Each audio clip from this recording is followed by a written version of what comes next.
Olá pessoal, nós estamos com um canal novo e nós estamos com um convidado especial. O Ezequiel está comigo nessa jornada aí, esse canal Você Viu, e nós vamos trazer várias pessoas ilustres de vários ramos, informações e opiniões diversas para comentar aqui nesse canal a respeito de alguns acontecimentos da vida. A gente está querer comentar sobre tudo que acontece no mundo ao seu redor, no Brasil principalmente, questões de geopolítica, da política regional também, que são temas abertos, um ano que vai ter eleições aí.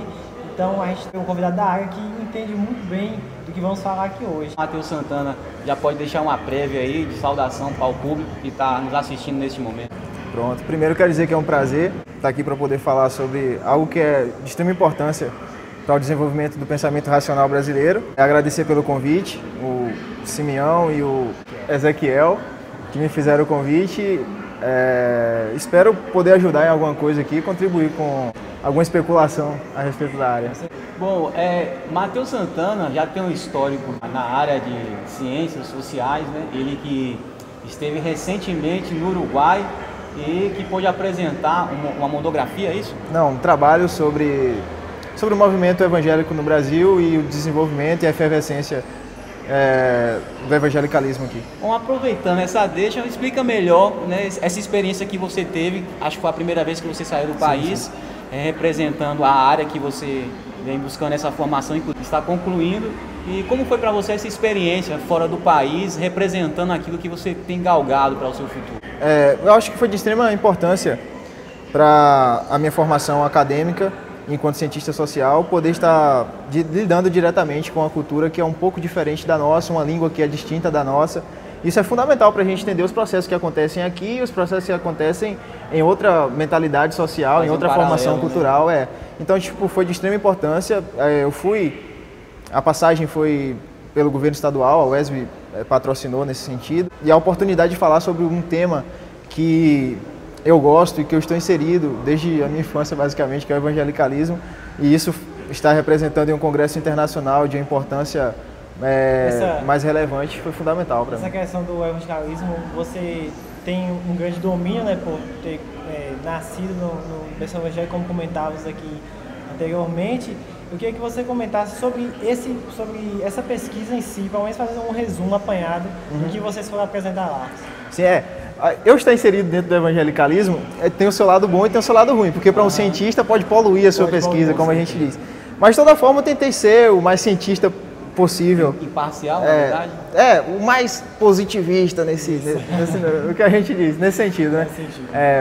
Para ter um caráter mais científico da minha pesquisa. Eu busquei falar sobre como que o movimento evangélico tem estado em ascendência nos últimos 10 anos aqui no Brasil, que a gente saiu de um determinado patamar quase irrisório e a gente hoje está influenciando bastante diversas áreas sociais no Brasil devido, claro, com o advento do neopentecostalismo e tal. Nós não somos um movimento homogêneo, inclusive, mas eu busquei justamente analisar como isso influi dentro da perspectiva política, social, econômica do país, nas decisões que são tomadas. A gente hoje tem uma bancada dita evangélica por conta disso. Então, procurei estar tentando colocar dentro do campo da política, da ciência política e da própria socioantropologia, como que essa efervescência do movimento evangélico hoje no Brasil tem influenciado dentro dessas outras áreas sociais. Essa experiência que você teve recente te fez mudar alguma coisa no olhar que você já tinha a respeito do Brasil sobre política? Essa vinda sua já deu para fazer uma comparação e uma apuração de como enxergar melhor essa nação em relação ao cenário político? Sim, em partes. A dinâmica política do Uruguai, por ser América Latina, a gente tem algumas coisas em comum. Não tem tantas divergências assim. Mas o Uruguai, por exemplo, é um país onde o uso da maconha já é legalizado, o que influi em outras áreas sociais, como, por exemplo, a política de drogas lá já é bastante mais discutida do que é aqui no Brasil ainda, entende? Então, tipo assim, afastado, aqui ainda a gente tem um sectarismo, a gente ainda tem uma política de guerra contra as drogas que não tem dado muito resultado nos últimos anos, isso a estatística está aí para provar. E lá eu pelo menos foi o que mais notei em relação a isso. Em relação ao evangelicalismo, eu tive notado, por exemplo, que lá, diferente daqui do Brasil, não aconteceu esse processo de efervescência e desenvolvimento do evangelicalismo.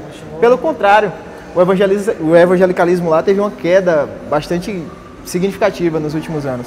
O catolicismo ainda é a religião que predominante lá, mas ainda tem igrejas evangélicas, mas o secularismo está em ascensão. No Brasil, essa questão do crescimento do evangelicalismo, a gente percebe que tomou também a questão da política, como você fala, uma certa dita bancada evangélica.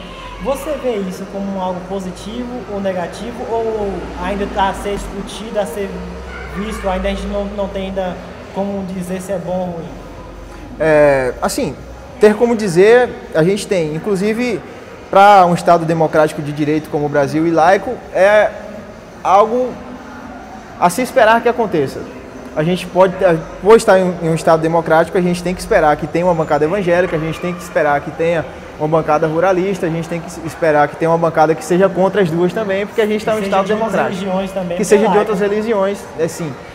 Embora a gente não tenha, porque inclusive o processo político depende de alianças, e essas alianças, geralmente as outras religiões, como as religiões de matrizes afro, por exemplo, não têm uma representatividade tão grande no Congresso brasileiro, porque inclusive não é uma das religiões mais populares, não é o cristianismo, por exemplo, no Brasil. Então a gente ainda tem essas dissoluções. O que é bom é que nós temos essa representatividade, mas o que às vezes prejudica é a gente, como que se lê essa representatividade. Porque a representatividade evangélica no Congresso, por exemplo, não é uma representatividade homogênea. Não representa todos os evangélicos. Embora, no pensamento social brasileiro, às vezes ocorra de pensarem que todos os evangélicos são representados pelos que estão lá.